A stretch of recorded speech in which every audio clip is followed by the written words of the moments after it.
Hello everyone and welcome back to my mini blog. तो दोस्तों शाम के बजे के 5:30 मैं और दीदी जा रहे हैं मार्केट, क्योंकि घर में सब्जी वगैरह कुछ भी नहीं है और गर्मी इतनी ज़्यादा बढ़ गई है कि मुझे देवांश के लिए थोड़े से निक्कर और स्लीवलेस वाली टी शर्ट वगैरह लेके आनी है। सबसे पहले मेरी नज़र पड़ती है इस गाय पे, जो कि यहाँ पे खा रही थी प्लास्टिक वगैरह, लेकिन हमारे पहाड़ों में अभी तक जानवर ऐसे खाते नहीं है। ये प्लास्टिक वगैरह खाने सब कुछ हमें शहरों में ही दिखता है और आगे बढ़ने पे हमें दिखता है यहाँ पे हनुमान जी का मंदिर।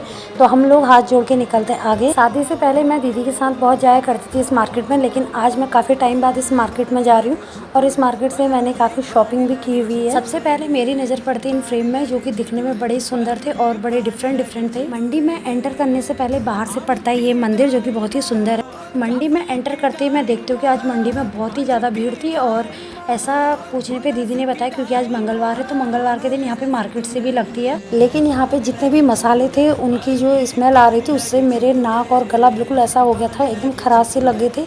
और गलती हमने ये की जो साथ में हम पानी लेके नहीं आए।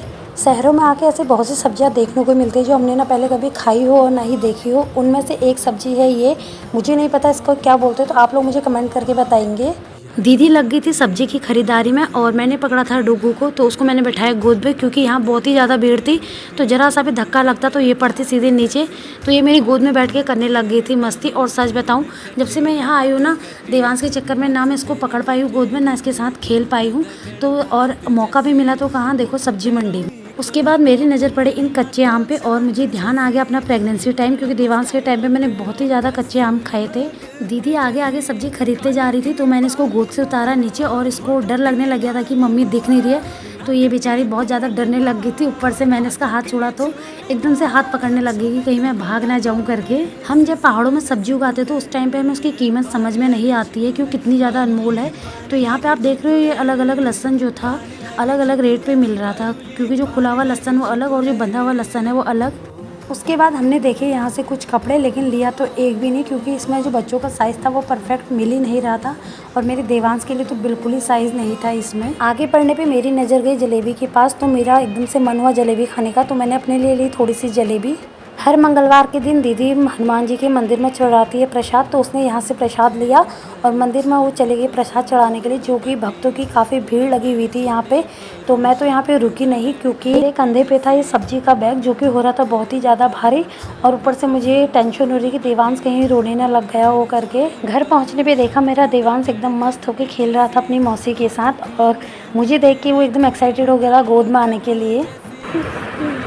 आओ। उसके बाद हमने किया पूजा पाठ और फिर मैंने देवांश को लिया गोद में, और थोड़ी देर में उसको भी फिर मंदिर के दर्शन वगैरह करवाती हूँ। और वो ना बड़े ध्यान से देखता है सारी चीज़ों को और ध्यान से सुनता भी है।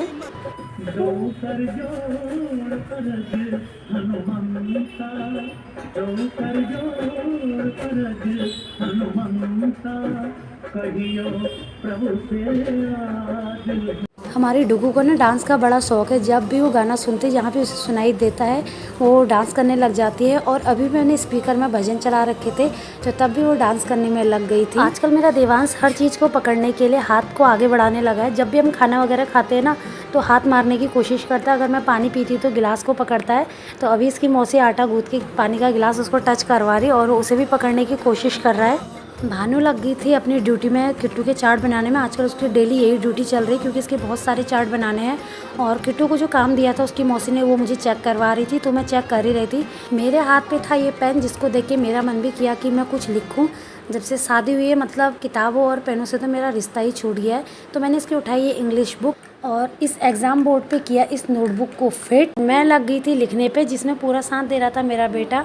कभी बुक्स के पन्ने पलट रहा था तो कभी पैरों से मुझे मारे जा रहा था, जो कि मुझे बड़ा अच्छा लग रहा था। दोस्तों ये है मेरी इंग्लिश की राइटिंग, आप देख सकते हैं मैंने 3 अलग अलग तरीके से लिखा है। ये ऊपर जो मैंने थोड़ा आराम से लिखा है, उसके बाद जब मेरी स्पीड वाली राइटिंग आ जाती है वो ऐसे आ जाती है, लेकिन जिसमें से तीनों की तीनों बहुत बुरी है। राइटिंग अच्छी हो ना हो, लेकिन इस पेन में एक चीज़ बड़ी अच्छी थी, वो थी इसकी स्मेल। इसमें ऐसी स्मेल आ रही थी जैसे क्ले में आती है, तो मुझे ऐसी स्मेल बहुत पसंद है, जैसे कि क्ले होगी या घर में नया नया पेंट कराते हैं ना, तो बहुत अच्छा लगता है मुझे वो।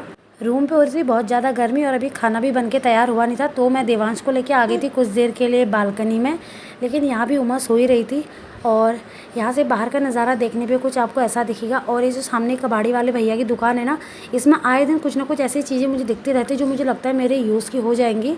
पर अभी तो मैंने इनसे कुछ लिया नहीं है, बट कोशिश करूँगी जैसे जिस दिन मैं अपने घर को जाऊँ यहाँ से कुछ ना कुछ मैं लेके जाऊँ और कुछ उसका यूज़ कर सकूँ। तो दोस्तों ये था मेरा मिनी ब्लॉग, कल मिलते हैं, कल बाय बाय।